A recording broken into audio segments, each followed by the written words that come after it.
সালাম দিলা না যে? সালাম কালাম কি ভুলে গেছো? তুমি তো মিয়া চরম বেয়াদব হয়ে গেছো। আসসালামু আলাইকুম। ওয়ালাইকুম আসসালাম। এমন হা কইরা বলদের মতো চাই আছো কেন? অবাক হইতাছো? আরে মিয়া, চেয়ারম্যান সাহেব মামলা উঠায় নিছে। সে নিজে থানায় গিয়ে মামলা উঠায় নিছে। কি ভাবছিলা আমাকে ধরায় দিয়া সারা জীবন জেলে থাকবো? তোমার ভাই যাই তো সারা পাইছে। কি মিয়া, খুশি হও নাই? জাহিদ ভাই, কেমন আছিস তুই? চুপ! তুই আমার ভাই কবি না, তুই আমার ভাই না, তুই আমার শত্রু। এসব কি করছ তুই ভাই? আমাদের শরীরে একই রক্ত, আমরা একই পরিবারের সন্তান। তুই এগুলা কইস না। আরে এসব ইমোশনাল কথা বাদ দাও, এখন কাজের কথায় আসি। তোমারে 24 ঘন্টার সময় দিলাম।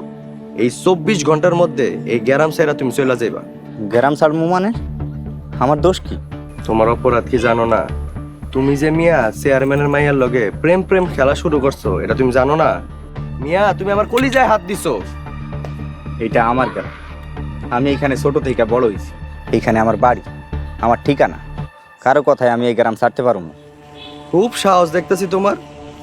সহজ করে একটা কথা কই, চেয়ারম্যান সাহেব আর আমরা এখন এক হয়ে গেছি, বুঝতে পারছো? তাহলে আমাকে শক্তিটা একবার চিন্তা করো।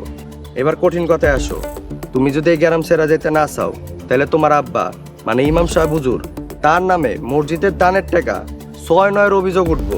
চাকরি তো যাইবই, লগে জুতার মালা গলায় দিয়া এই গ্রাম ঘুরানো হইব।